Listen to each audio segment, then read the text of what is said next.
The Thunder's 2023-24 season was one full of breaking through NBA barriers. 57 wins for the second youngest team in the league, and back-to-back seasons of improving their win total by more than 15 games, a pretty unheard of thing. Never seen anything like it.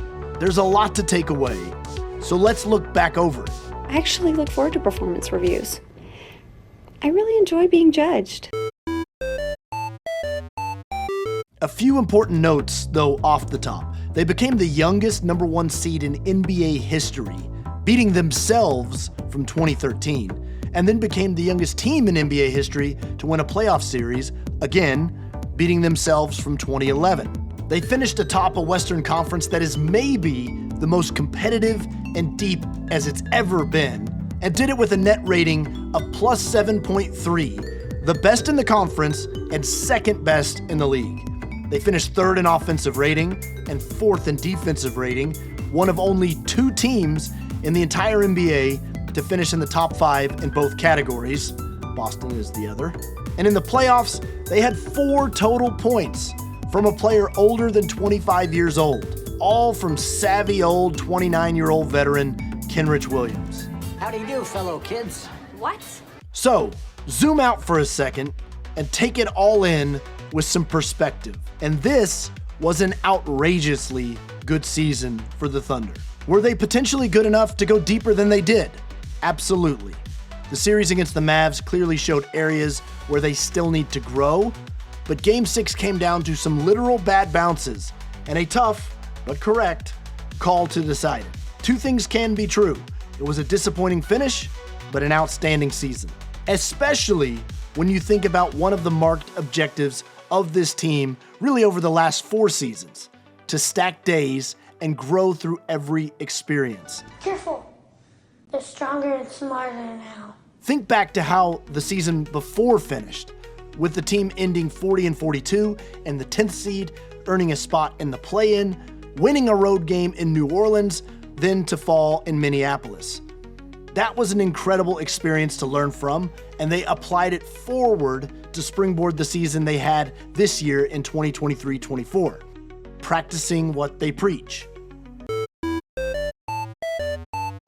So the Thunder spent the season breaking through barriers, doing things like being the number 1 seed, and proved time and again what an uncommon team they are.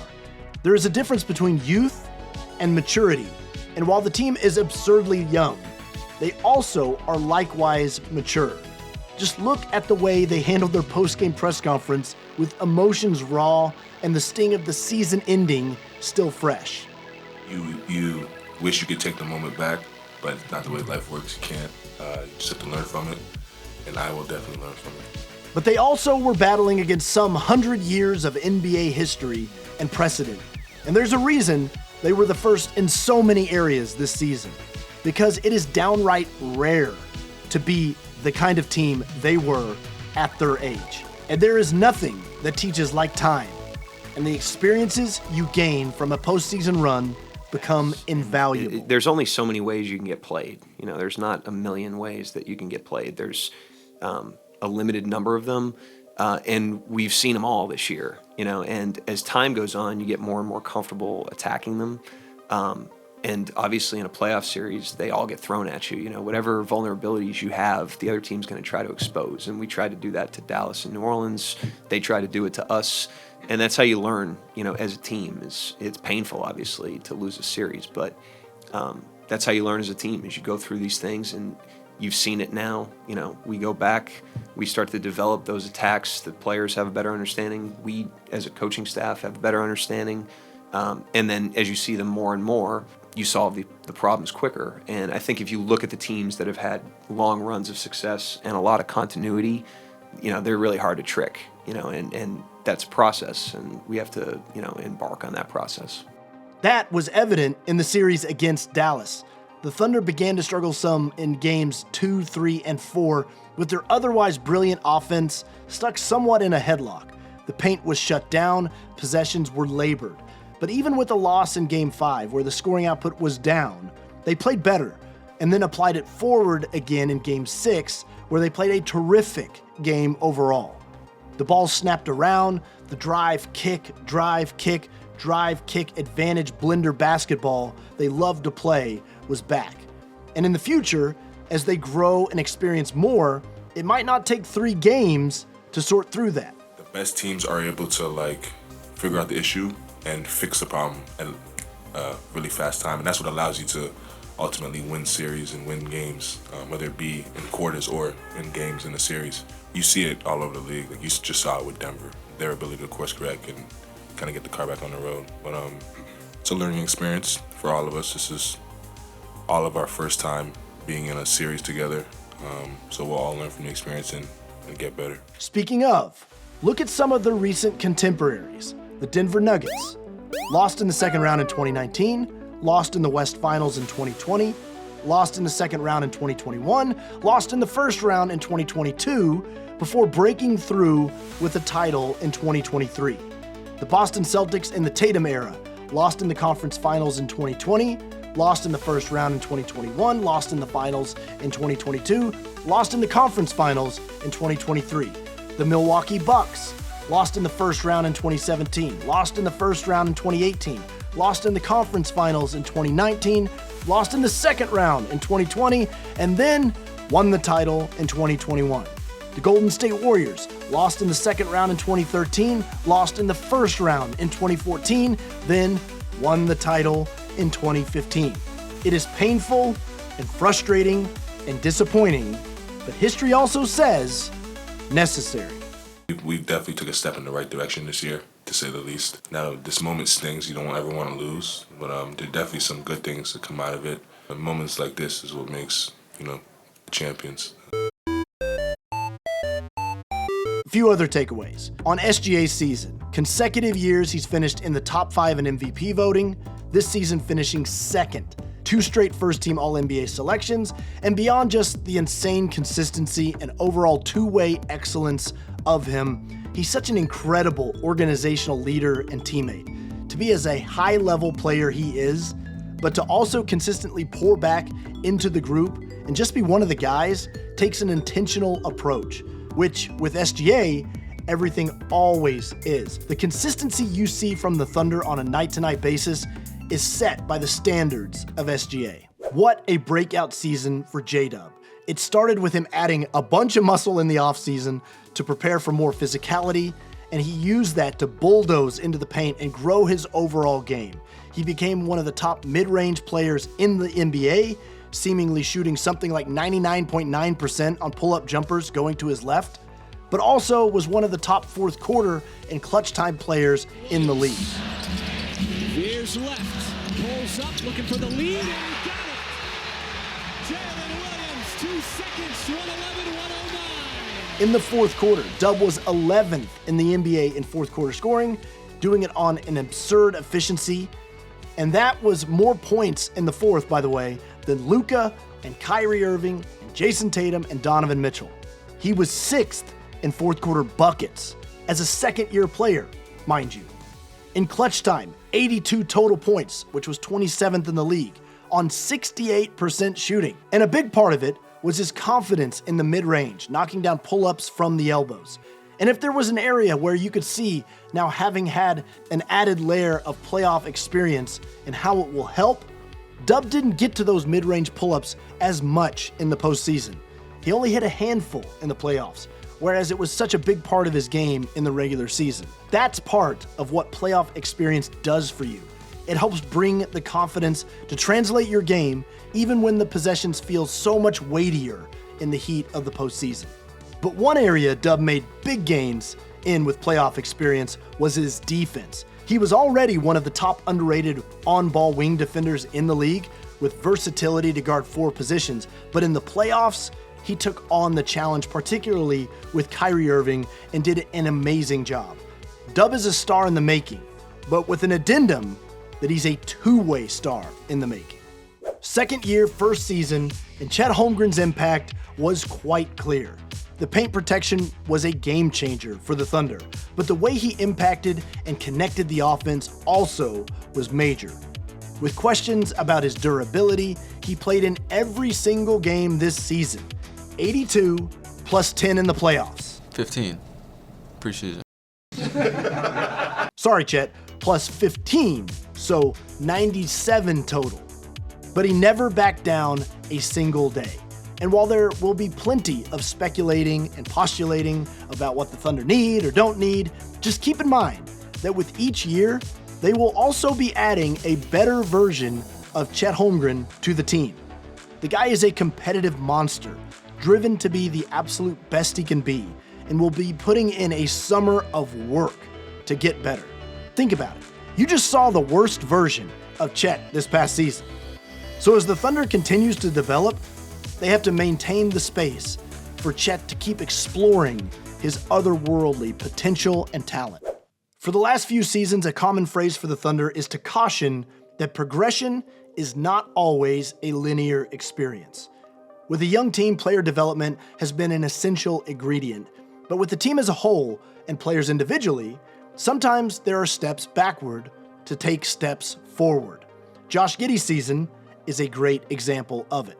Yeah, I mean, this is probably the biggest challenge I've ever gone through. Those for a number of reasons, obviously, and I think mentally is the part that gets overlooked the most for any player. And it's so easy for people to see what's happening on the floor, but not see what happens behind the scenes. And there's so much more to a person than basketball. There's definitely been days and stretches throughout this year that have been tough.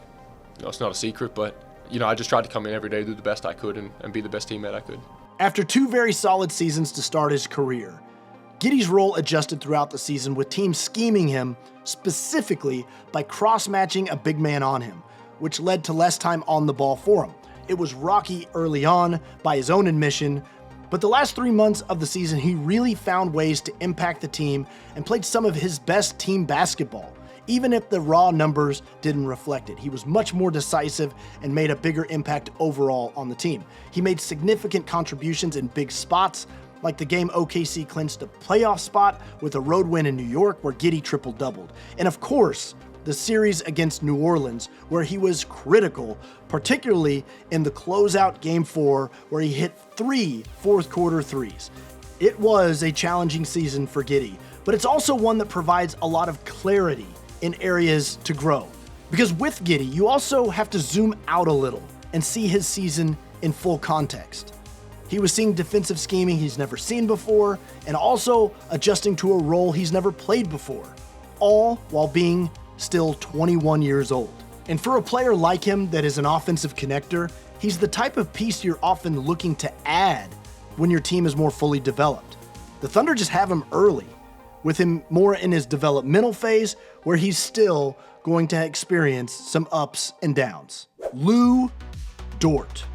He is built for it. He should never not make another all-defensive team. Even though OKC lost the series against Dallas, he did a sensational job on Luka, which is no easy assignment.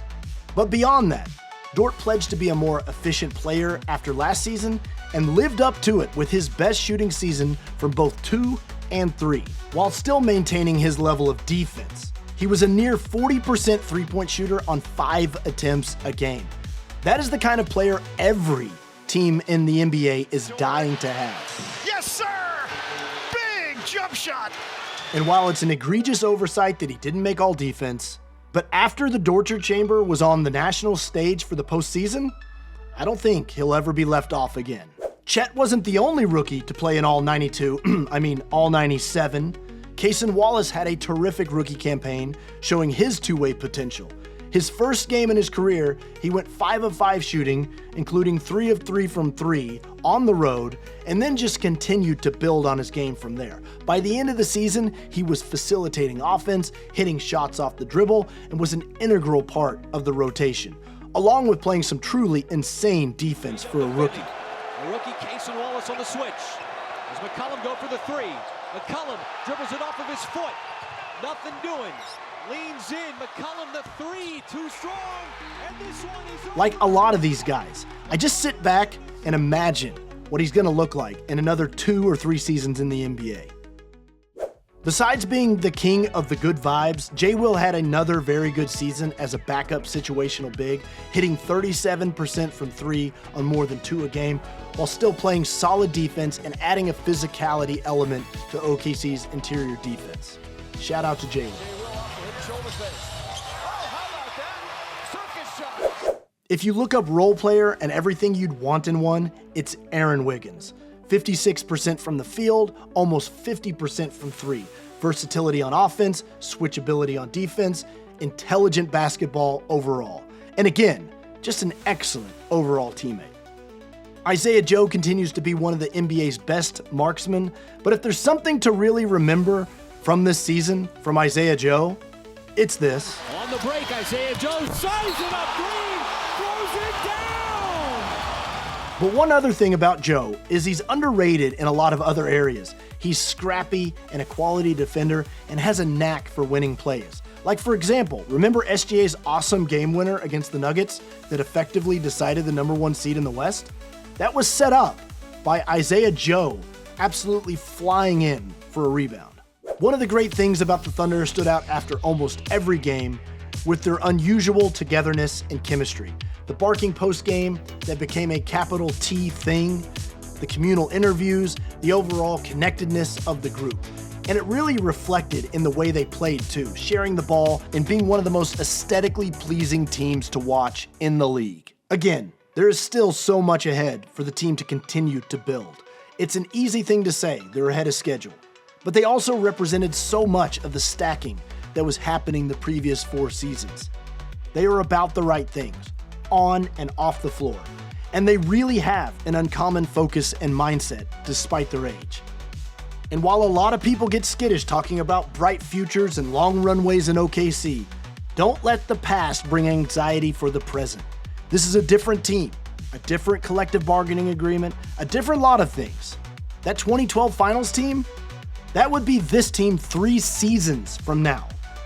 This is its own Thunder team, with their own chapters to add to the story. And I know I already can't wait to read the next few pages this October. We can crack the code or we can pick the lock. And we need to crack the code, because if we can do that, we can show up again and again, even with the unexpected adversities and curveballs that we're going to get thrown. We have to know our own formula. We have to know how to repeat our success, and it won't be something that is the same each year, But if we have that mutual commitment, and we have the awareness that we have so much to learn, we have to be extremely humble about what we're doing, I think we're headed in the right direction.